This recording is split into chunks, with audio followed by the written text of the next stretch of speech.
Bienvenue tout le monde sur la chaîne Blue Girl Grace Anke. Donc le défi d'un mois commence et aujourd'hui nous allons parler du premier chakra qui s'appelle et qui se nomme également chakra racine, chakra de base ou le Muladhara dans la langue sanskrit. Donc nous allons voir chaque chakra, d'accord, cette semaine. Donc, je vous conseille de prendre un cahier et un crayon pour noter effectivement si vous êtes en sur-régime ou en sous-régime pour pouvoir mieux observer votre quotidien, en être conscient et de par vous-même de pouvoir réguler les choses au fur et à mesure. Il y aura des conseils, ne vous inquiétez pas. D'accord? Et à partir de la deuxième semaine, s'en suivra les méditations. Donc, le premier chakra, il est situé au niveau de la région génitale, du périnée, à la base de la colonne vertébrale. Sa couleur est le rouge. Les glandes qu'il gère sont les glandes endocrines surrénales. Ce qu'il faut savoir, c'est que chaque chakra ont les deux énergies, masculine et féminine. Ce qui va nous permettre aussi de mieux comprendre comment ils fonctionnent lorsque nous-mêmes nous passons d'une polarité à une autre. L'énergie masculine, par exemple, dans le premier chakra, est liée à la façon dont nous nous présentons dans le monde et dans quelle mesure nous réussissons à vivre. L'énergie féminine, donc yin, concerne notre capacité à recevoir de l'aide matérielle et à garder vivace notre volonté de vivre. L'image du premier chakra est celle d'un serpent ou d'un dragon ou du feu sacré, semblable à la flamme du Saint-Esprit. Son type d'énergie à ce premier chakra est nourri par l'énergie du feu à l'intérieur et à l'extérieur de nous-mêmes. C'est le chakra qui accueille la Kundalini, l'énergie brute de la terre qui alimente notre force de vie et assure notre survie. Son principe, ce centre énergétique est un ancrage à la terre-mère dans laquelle il s'enracine profondément afin que nous restions en contact avec sa force. Elle nous transmet ainsi son énergie, et cette énergie qui nous donne la force et le courage d'agir. Il nous permet de nous stabiliser en nous faisant garder le contact avec la réalité et le concret. Il canalise les énergies cosmiques vers le plan physique. Il est la somme des énergies qui influent sur le bon fonctionnement du corps, sur les capacités de réussite matérielle, sur la pérennité de l'être au travers de la procréation. Il est le siège de la confiance en soi, de son intégration sociale et de la conscience collective de l'harmonie avec la nature. Donc, on voit déjà que ce premier chakra est très très important. Il est source de passion, de sentiments bruts et primaires, dont la rage, la frayeur, la joie, mais aussi les énergies de survie, l'énergie matérielle pour réaliser notre but ultime, entre guillemets, la programmation fondamentale relativement à ce que nous méritons dans la vie. Donc, pour ces fonctions physiques, les fonctions du chakra de la base sont presque exclusivement physiques et concernent d'abord le squelette, les dents, les ongles et les cheveux. Ils s'ouvrent aussi sur l'enveloppe du squelette, c'est-à-dire la structure cellulaire des muscles, ainsi que sur le fluide qui irrigue l'ensemble, donc le sang. Et les glandes surrénales qui régulent le système vasculaire et la température du corps. Il a également une influence sur les organes de proximité, intestin, rectum, anus, prostate et testicules. Donc, ce qu'il faut savoir aussi, c'est que pour les gens qui ont un souci avec la thyroïde, c'est-à-dire que les glandes surrénales sont déjà épuisées, donc effectivement, le régime alimentaire devra changer et aussi regarder dans la signification des mots. Il y a des livres vraiment conçus pour ça, pour savoir d'un point de vue psychologique, pour savoir comment aider nos glandes surrénales. Nous tirons trop, nous forçons trop. La façon dont ce chakra communique sur le plan physique est très très intéressant à savoir, c'est-à-dire qu'il transmet les besoins physiques ou émotionnels par des impressions sensorielles réelles, telles que la souffrance et douleur, conscience physique, contact, odeur, les vibrations, les mouvements, les sensations. Ça peut impliquer le fait de tomber malade comme moyen de prendre conscience d'un problème. On a la grippe, des choses comme ça. Voilà.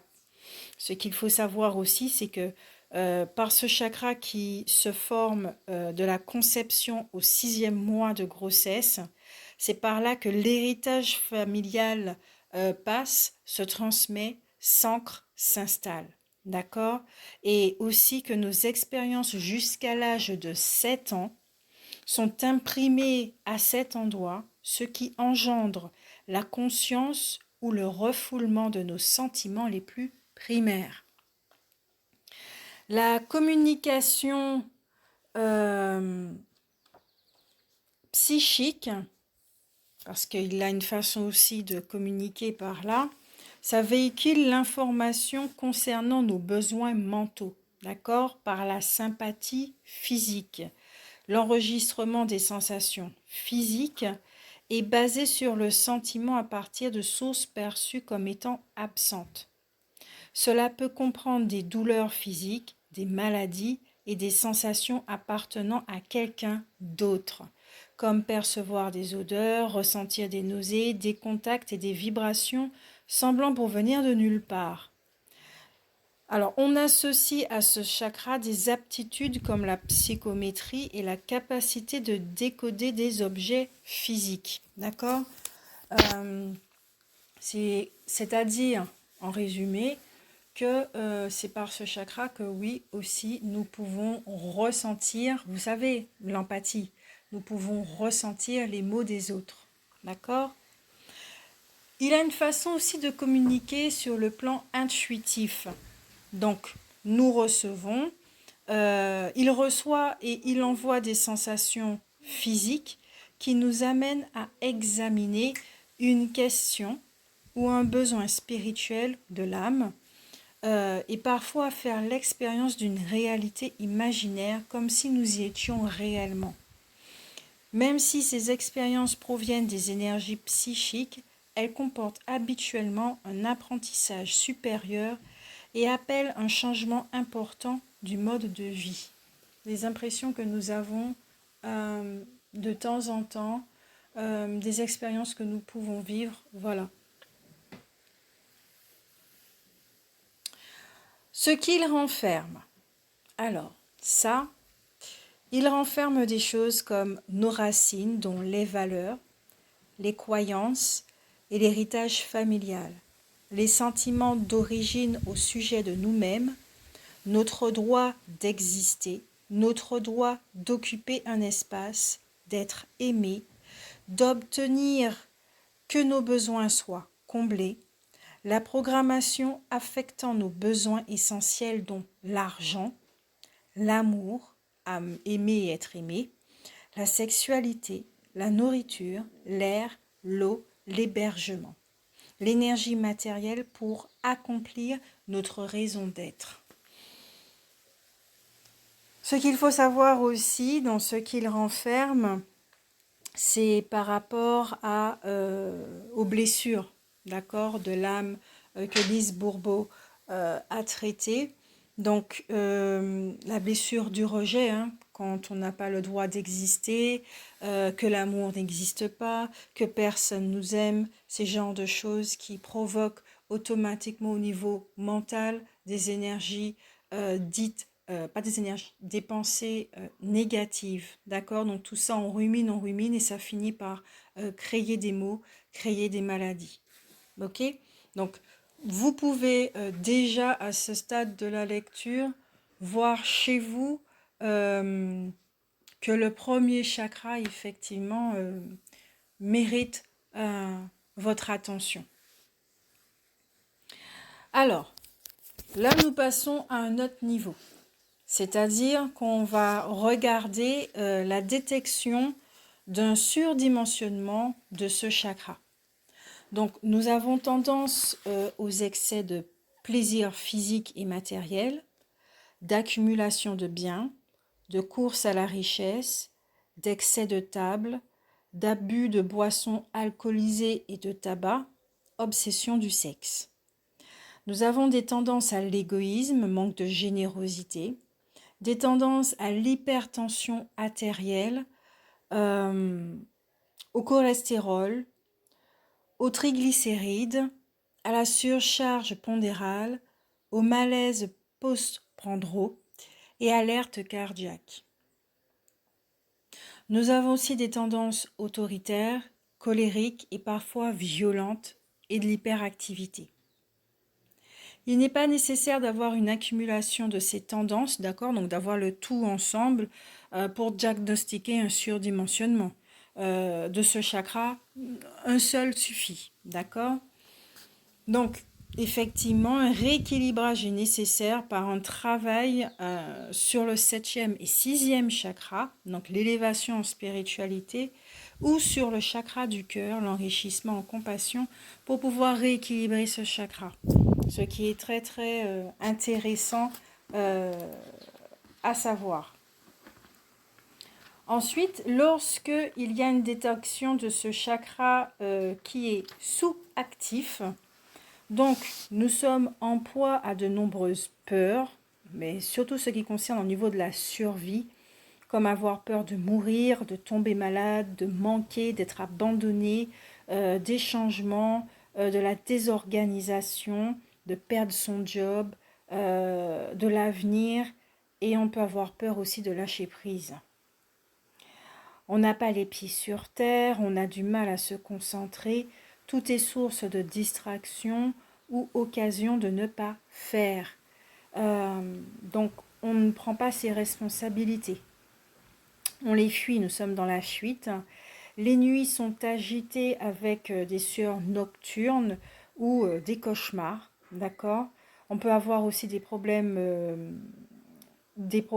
matériels qui surgissent dans notre vie. Nous fuyons la réalité.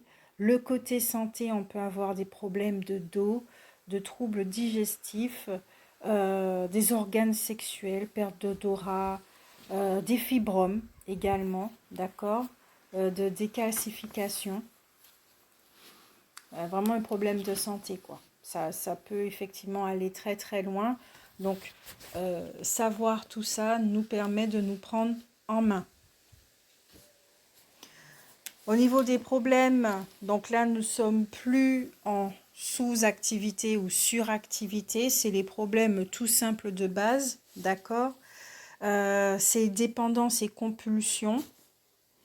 Les troubles sexuels, physiques, de comportement ou émotionnels, des maladies ou troubles du système nerveux, troubles du canal urinaire, problèmes rectaux, certains problèmes circulatoires, cutanés ou de reproduction, des maux de tête, des dysfonctionnements au niveau familial et aussi de la confusion des rôles de genre, tous les problèmes d'abus dans l'enfance, hein, d'accord, les questions d'argent, de carrière, de finances, ce qui touche le logement, l'alimentation et les besoins essentiels, primordiaux, fondamentaux.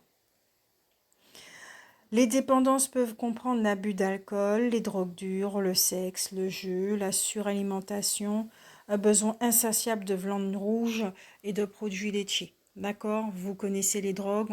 Comme je disais dans un des podcasts sur la méditation, moi j'étais carrément accro aux énergies. Voilà. Donc, il fallait que je me nourrisse absolument d'énergie à travers la méditation, ou en étant connecté à un arbre, ou pierre, à la terre. J'avais une très très grande envie. euh, J'étais insatiable au niveau des énergies. D'accord? Donc, ça peut être très très très subtil aussi, hein. Donc, il faut vraiment s'observer pour et être honnête avec soi pour pouvoir repérer tout ça. Maintenant, vous comprenez pourquoi il vous faut votre petit cahier avec votre crayon ou stylo pour pouvoir noter effectivement là où vous vous retrouvez au niveau des détections d'un surdimensionnement, d'une détection d'un chakra, de ce chakra qui est sous-actif ou des problèmes, d'accord? Car il y a aussi des détections des nœuds ou blocages du chakra de la base, comme des tendances à la rêverie, étourderie, manque de mémoire ou incapacité de mémorisation, distraction, ennui, paresse, apathie, manque de combativité et de dynamisme, instabilité, excès de problèmes matériels, incapacité à les résoudre, tendance à fuir la réalité comme je disais. Dans l'un ou dans l'autre des cas, hein, il est nécessaire de travailler sur le chakra de la base pour les débloquer. Ah, alors, comment les débloquer? Voici des conseils. Donc, effectivement, de prendre 3 repas équilibrés par jour pour aider les surrénales en absorbant beaucoup d'eau. Des vitamines du complexe B. Également, le magnésium marin, d'accord? Ça fait vraiment beaucoup, beaucoup de bien. De faire l'aérobic quotidiennement, des exercices de yoga pour l'ancrage, pour pouvoir s'ancrer, pour pouvoir stimuler les énergies, d'accord, féminines et masculines en soi. Ensuite, au niveau des conseils également, si vous souhaitez, pendant les méditations guidées relaxantes que je vais proposer dans la 2e semaine, si vous avez déjà des pierres, c'est très bien. Vous n'êtes pas obligé d'acheter des pierres, d'accord? Si vous pouvez vous en procurer, pardon, c'est parfait aussi. Mais on va utiliser les pierres.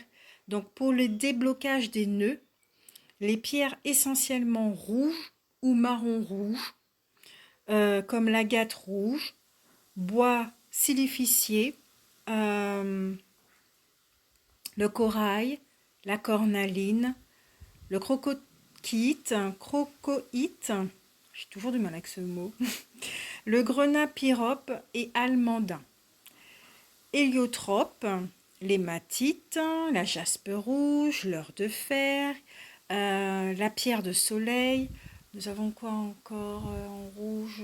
Le rubis, le rutile, la spinelle rouge aussi, d'accord?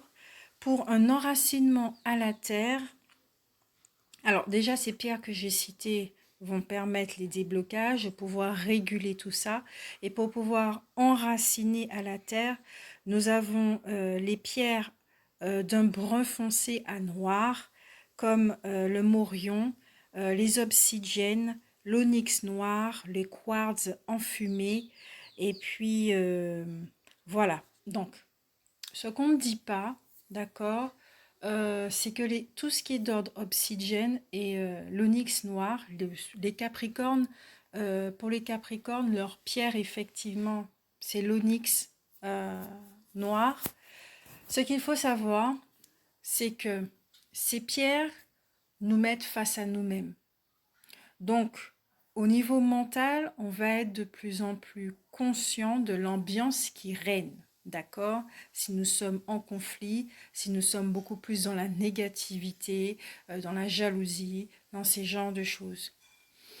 Il y a des gens qui ne supportent pas ces pierres parce que c'est trop fort, ça peut être trop violent. Et j'ai déjà entendu des témoignages également que Le face-à-face avec soi-même peut être brutal, puisqu'on ne cache rien du tout, hein. Là, c'est à ce moment où on se cache rien, et vous savez que l'ego ne supporte pas ça au début. Ça peut pousser au suicide, d'accord? C'est pas la pierre qui pousse au suicide, c'est le fait de ne plus pouvoir se supporter, parce qu'on se trouve moche, on va rentrer dans un jugement tellement sévère, donc voilà. Donc faites attention à ces pierres noires, ok? Si vous êtes très bien avec ces pierres, c'est parfait.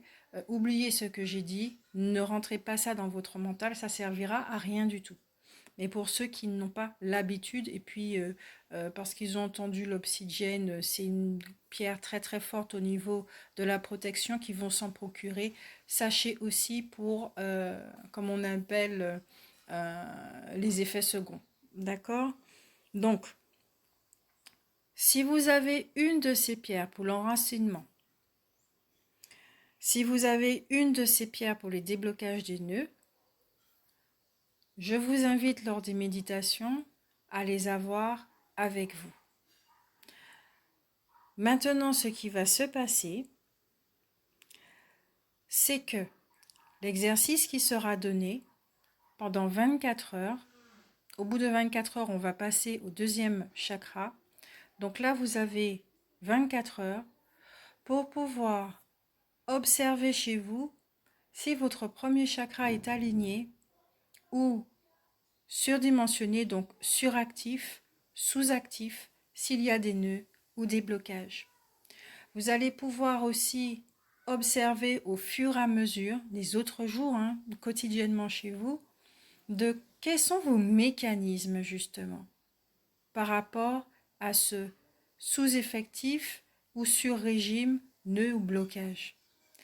Comme vous savez qu'il y a la mémoire, donc l'héritage familial, vous savez à présent que la peur de mourir, la peur de tomber malade, euh, le, le fait de croire qu'on n'existe pas, qu'on n'a pas le droit d'exister, que l'amour n'existe pas, tout ça, même les blessures, hein, d'accord, les 5 blessures, ce sont des choses qui se transmettent, d'accord? Elles se transmettent, c'est un héritage familial. Rien ne nous appartient véritablement. Donc grâce à ça, nous rentrons dans une phase d'observation, de silence, de prise de détachement, prise de recul, pour pouvoir être honnête avec soi et voir comment nous fonctionnons en douceur. D'accord? Donc je vous souhaite une très très belle écoute, réécoute si vous le souhaitez, un très beau travail sur vous-même et à demain pour le deuxième chakra. Bisous bisous. N'hésitez pas à laisser des commentaires. Bisous.